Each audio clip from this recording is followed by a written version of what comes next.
On this episode of the Sacred Playgrounds podcast, we're wishing you a very Merry Christmas and also answering a mailbag full of your questions about camp.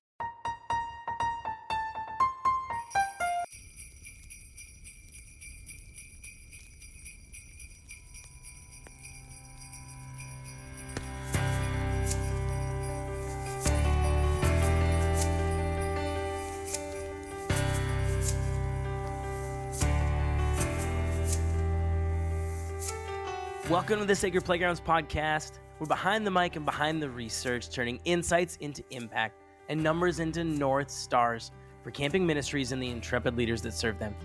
Each episode blends thoughtful theology, compelling data, and actionable wisdom, all to help camps thrive today, tomorrow, and for years to come. I'm your host and producer, Jared Rendell, Director of Innovation and Communication for Sacred Playgrounds. Joining me is Director and Lead Researcher, Jake Sorensen, a PhD-level scholar, experienced ministry practitioner, and the founder of Sacred Playground. Be sure to hit the subscribe button so you don't miss an episode, the support button to help make these episodes happen, and connect with us on Facebook and Instagram at Sacred Playgrounds, and always at sacredplaygrounds.com.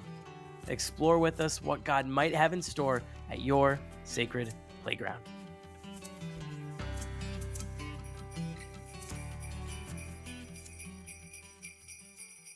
Welcome to the playground and Merry Christmas. Merry Christmas, Jared! So glad to be here.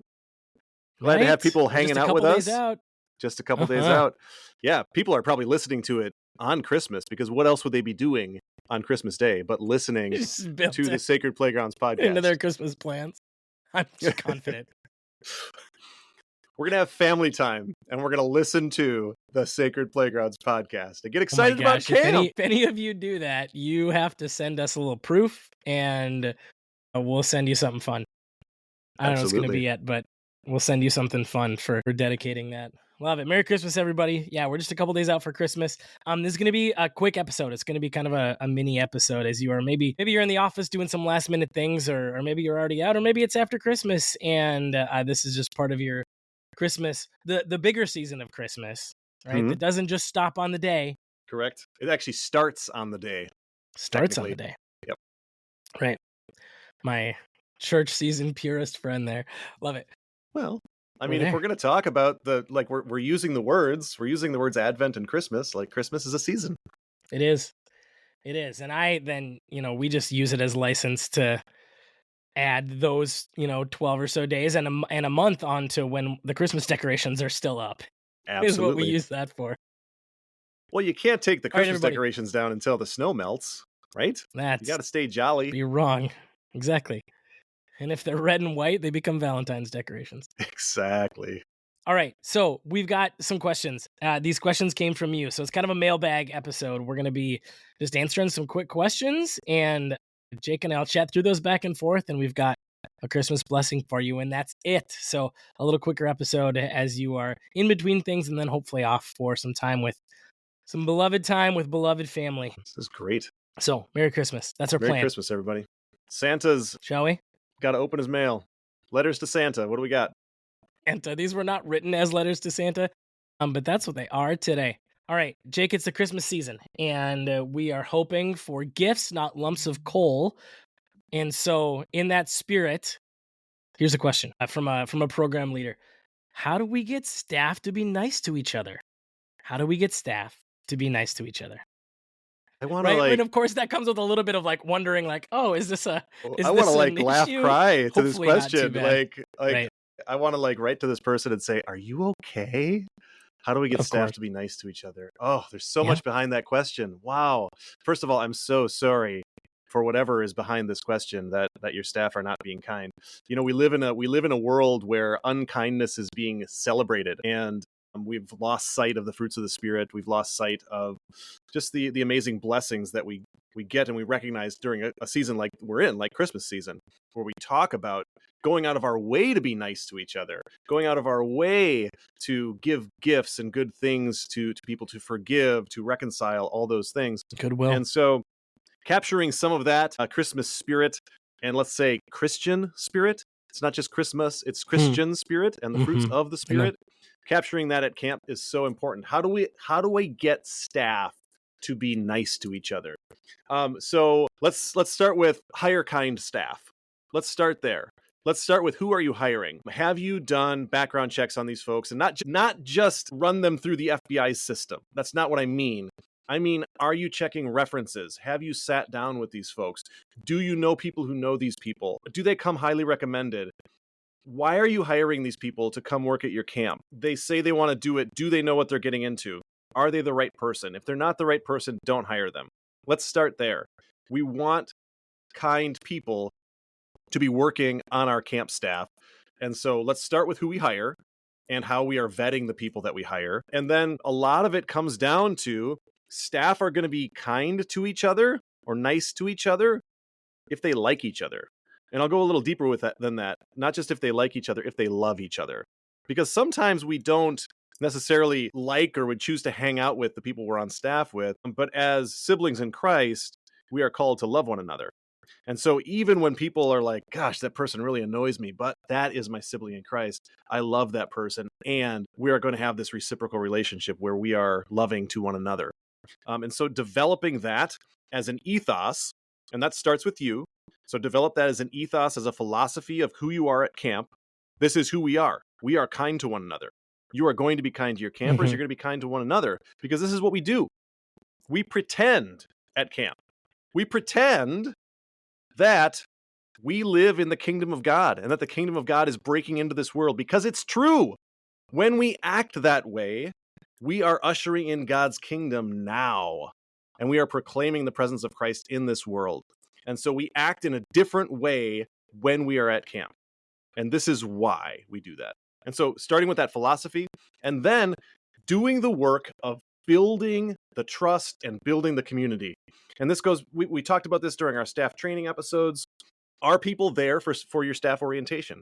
Or are you letting them skip? If they're not there to do the hard work of building relationships, then maybe it's not important to them. And maybe you need to make different hiring decisions. It's really important for them to be there for staff orientation, because part of what you're doing is building community, and make sure that you spend time doing that.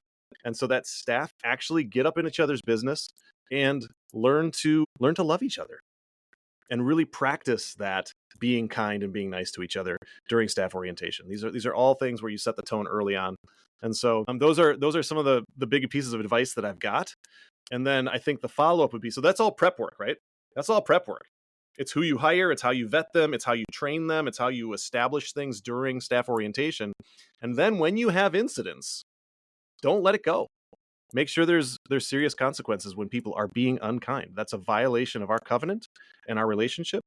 And here's what that means. And so, Jared, what do you got to add?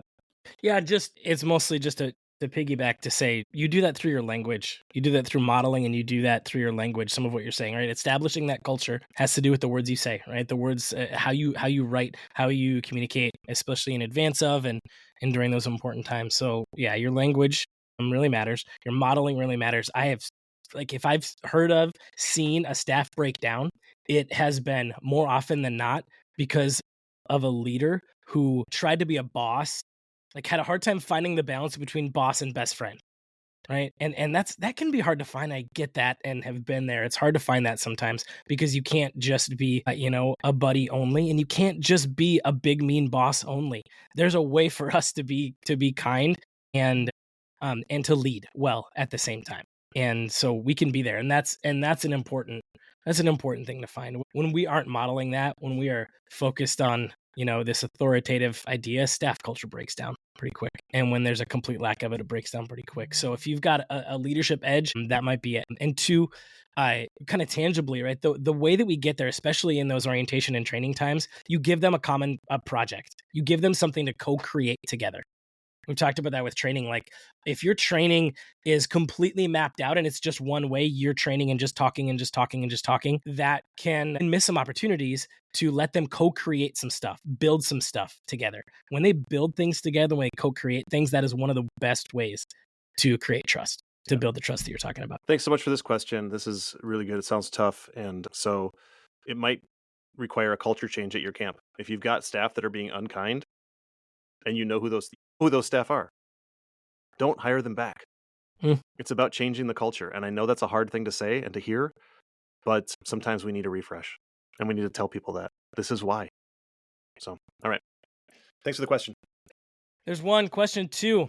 How do we balance? This is interesting because it's end of year. We've just sent out like support letters and things like that where we're trying to connect with donations, and we have annual meetings. Lots of us, if they're on we have annual meetings coming up for a lot of folks, things like that. How do we balance being a ministry? This is the question that they wrote. How do we balance being a ministry and also a business? And also a business. Oh, yeah.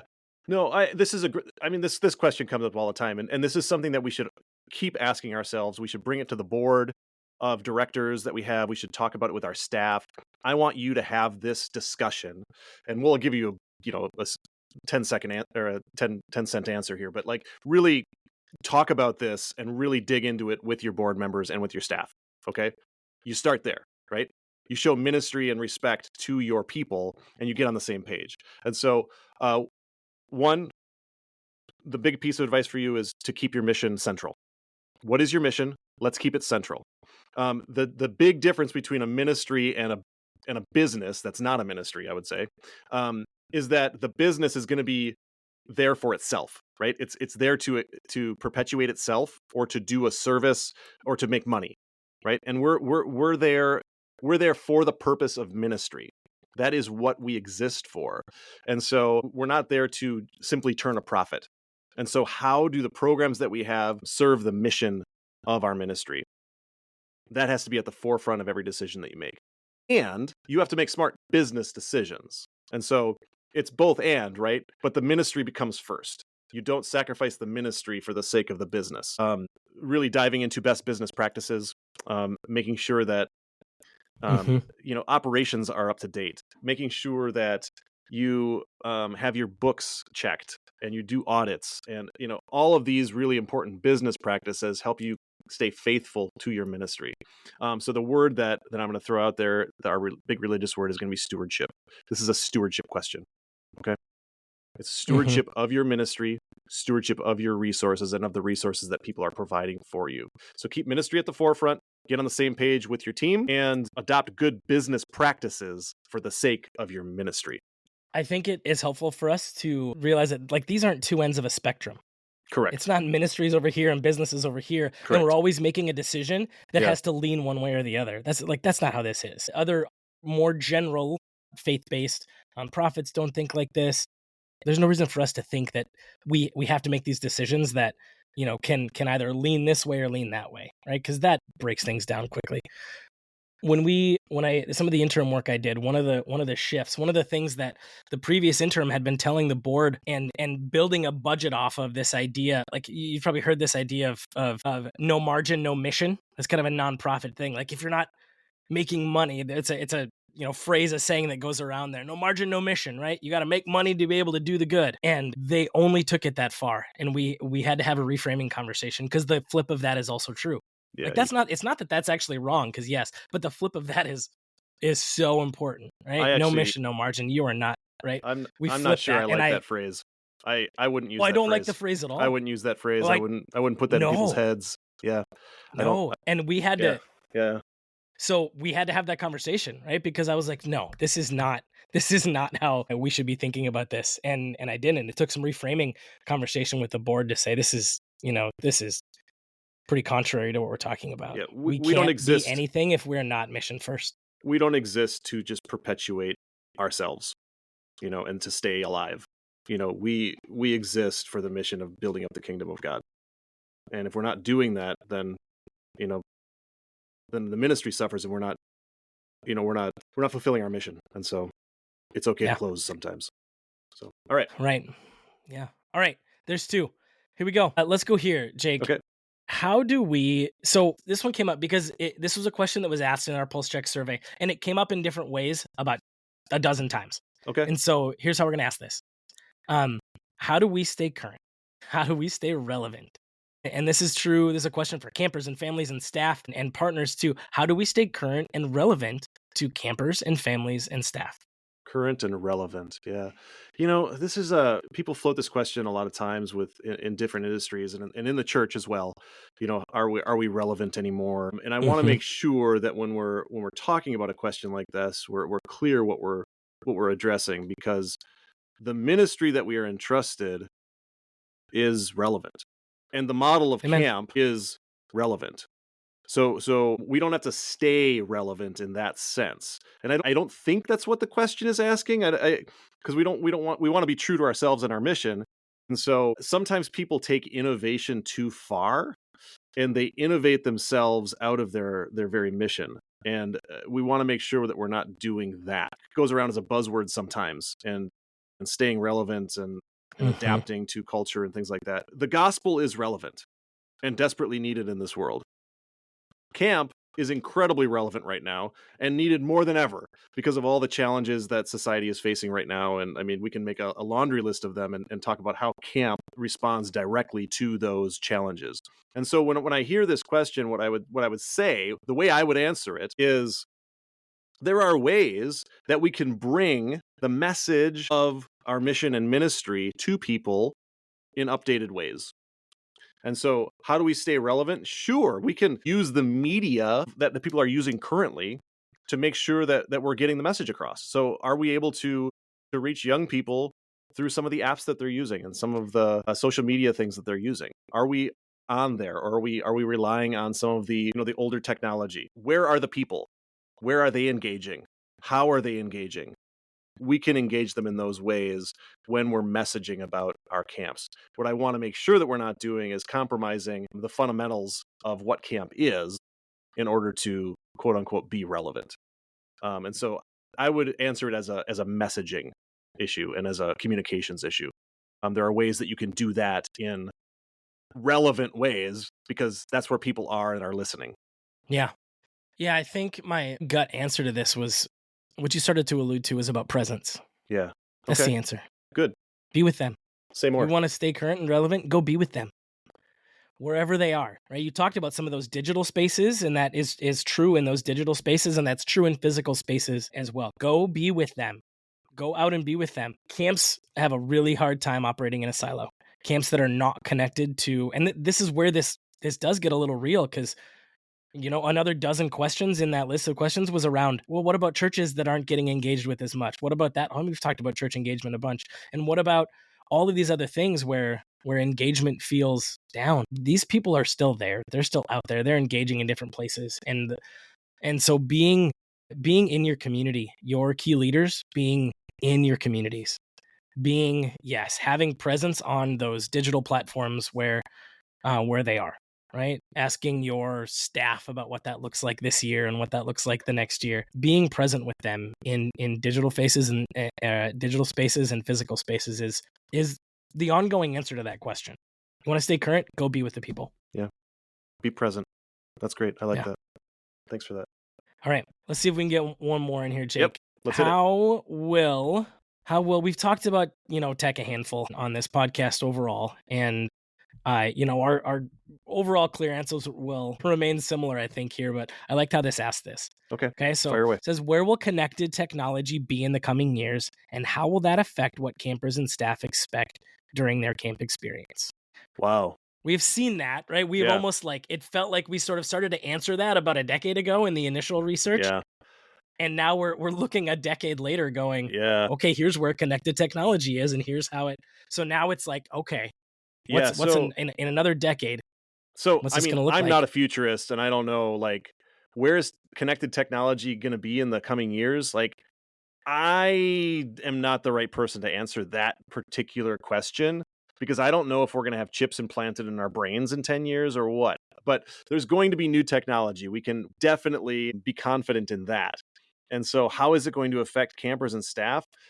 We can expect, I think, that the trajectory will continue. The current trajectory that we're on is that people are getting more involved in technology and more dependent upon technology. And that has several impacts on society. And in particular, it is disconnecting people from a person to person interaction. And so because things are more mediated through technology, and they're bound to become more mediated through technology as technology continues to improve, especially these social connection technologies and AI. I mean, that's Mm-hmm. another piece of this Mm-hmm. technology that imitates a person, technology that imitates humanity, and that's, so where is that going to go? So I will say what I've said over and over again is that this is another sign that we need places like camp more than ever. It makes camp more special because we unplug them from these forms of technology that they've become so accustomed to. And so, remember 10 or 20 years ago, we were talking about the young people as digital natives. It's the first generation of digital natives. Now, what are we calling them, Right. right? Like they're Right. immersed in technology all the time. They're growing up with it. They're growing up interacting with it, and they're growing up with less and less face-to-face, heart-to-heart, person-to-person interaction. And so they need that more and more because the human condition has not changed. We still need each other. We still need to be present with and for one another. I mean, here we are in the Christmas season, right? I mean, this is what we Mm-hmm. need, and our God knows that this is what we need, and that's why our God came down as a human being to be Mm-hmm. with us. Mm-hmm. That's why the Christmas story is so compelling. That's why Emmanuel, the sign, God with us, is so compelling. God in human form, because that is what we need, and God knows that's what we need. We know that's what we need. And so let's keep bringing people together like we're so good at doing at camp. And technology and the increasing use of technology is going to make that more and more important. Will it make our task more challenging? I think in some ways. It'll also make it easier. It'll make the case for camp easier. So I think there's going to be both and. So that's my Yeah, response to that. I think we can confidently say, right? The question asked how, and we don't really fully know that answer, right? Yeah. How will this affect? What will it look like? Where will it be?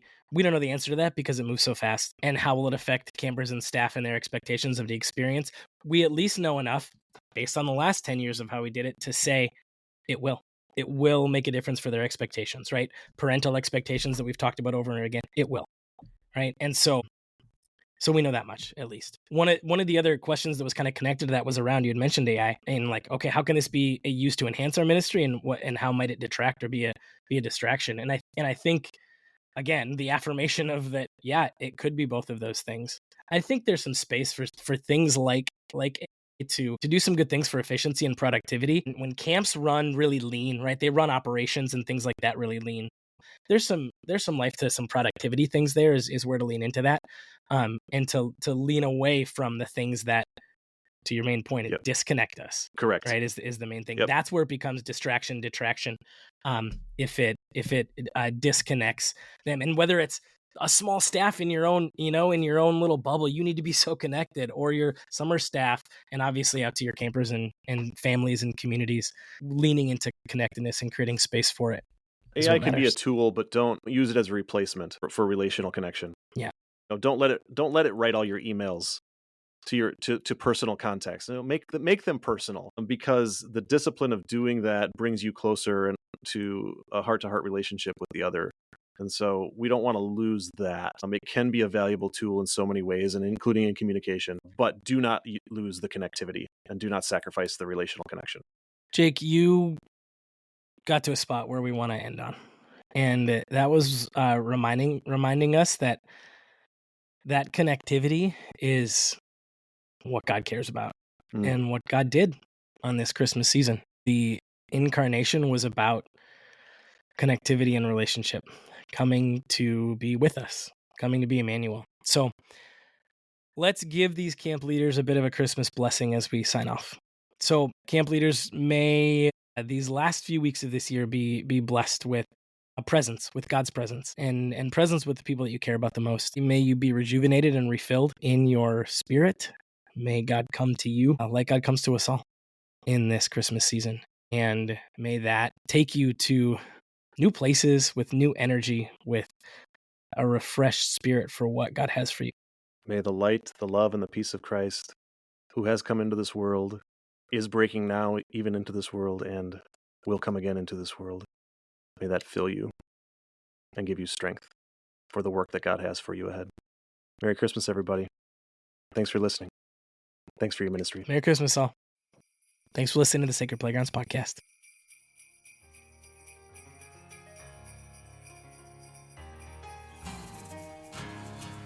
Thanks for listening to the Sacred Playgrounds podcast. Be sure to hit that subscribe button to catch every new episode. If this is helpful for you and your organization and your team, follow the link in the show notes to become a supporter of the podcast. Our theme music was written and performed by Weekend Picnic. Find their original songs anywhere you get your music or visit them at weekendpicnicband.com. Sacred Playgrounds is generating insights, equipping leaders, and connecting partners to help camping ministries thrive. Learn more about what we've got going on, view current research projects, and connect with our team at sacredplaygrounds.com.